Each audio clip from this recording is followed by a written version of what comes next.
অনেক দিন পরে একটা ভিন্ন ধরনের ভিডিও নিয়ে চলে আসলাম। অনেক দিন পরে কিন্তু আমরা গেছিলাম আমার বাবার ঘিরে মাছ মারার জন্য। আমাকে বলল চলো দুজন মাছ মেরে নিয়ে এসে, সঙ্গে আরও অনেকেই আছে দেখতে পাচ্ছেন। আর পিছন পিছন আমার বাবা কিন্তু চলে আসছে। আমরা জাল নিয়ে কি করব এই ভরসাই পাচ্ছে না, এ কারণে সে পিছন পিছন মা বলতেছে যান আপনি একটু দেখাই দিয়ে আসেন কোথায় ডাল টাল আসছে, কারণ আমরা তো জানি না, এই জন্য আর কি।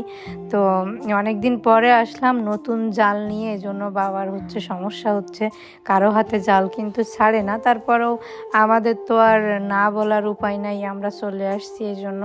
তো এখানে জাপানি পুঁটি অনেক অনেক মাছ আছে, কিন্তু মূল কথা হচ্ছে বড় বড় হচ্ছে না, কারণ কেয়ার করার অভাব, খাবার দেওয়ার অভাব, সব কিছুর অভাব।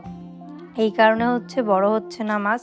তো যতটুক যা হয়েছে আমরা ওটাই নিয়ে যাব, যা বাঁধবে। বাবু বলতেছিল সকালবেলা যদি খাবার দিয়ে মারতাম তাহলে আমরা বেশি মাছ পেতাম আর কি। তো তা হবে না, আমরা এখন দুপুর 2টা বাজে আমরা জাল নিয়ে চলে আসছি। প্রথম খ্যাপে কিন্তু 2-3টা মাছ পাইছিল, তারপরে আবার খ্যাপ দিছিল আর কি ওই কর্নারে। তো ওখানে একটা ডাল ছিল, বলে দিছিল বাবু ওখানে একটা ডাল আছে। তো এবার কি বাজছে, বড় একটা ব্যাং, বড় একটা ব্যাং বাজছিল। তো ব্যাং ওনাকে খাওয়া যায়, এটা আমি দেখছি ছোটোবেলায় আমার জেঠিমা রান্না করে দিত ব্যাং। তো বড় একটা ব্যাং বাজছে, আমি তাই দেখাচ্ছিলাম আর কি। তো এখানে এত পরিমাণে পাতা আর চারি সাইডে অনেক গাছ, তো এ কারণে পাতাটাও অনেক বেশি। এই যে আমি ব্যাং দেখানোর জন্য ক্যামেরাটা নিয়েছিলাম। এটা তেলাপুঁয়া মাছ। আমরা তেলাপুঁয়া মাছ খাই না, কারণ আমার সিমি মারা যাওয়ার পরে আমরা তেলাপুঁয়া মাছ খাই না, কারণ ভালো লাগে না। সিমি তেলাপুঁয়া মাছ খুব বেশি পছন্দ করতো, ও তেলাপুঁয়াটাই খেত, আর কাটা কম, তো এই কারণে ওটাই ও খেত। আর আমরা জানি সেটা, এ কারণে মনের থেকে আসে না যে আমরা তেলাপুঁয়া মাছটা খাবো। তো এজন্য আমরা ওটা খাওয়া একেবারে বাদ দিয়ে দিছি।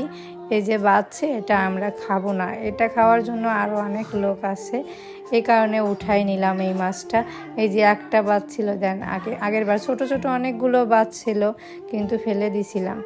আর এই যে এই সাইডে এবার ওই একটা বাচ্চা তেলাপুঁয়া, আর এইখানে বড় একটা বাঙার, এই যে একটা কাঁকড়া পাইছে, সেই কাঁকড়া উঠায় নিতে আমি বললাম ও কাঁকড়া খাওয়া যাবে না, তারপরও উঠায় নিল। ওটা শাল কাঁকড়া বলে আর কি, যেটা এখন ঘেরে হয় আর কি।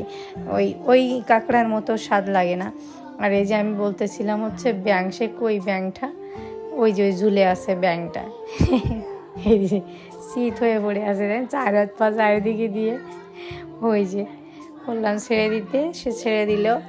এই যে দেখেন, এই ব্যাং নাকি খায়, আপনারা কি সত্যি খান? কেউ কমেন্টস করবেন, কমেন্টসে অবশ্যই জানাবেন।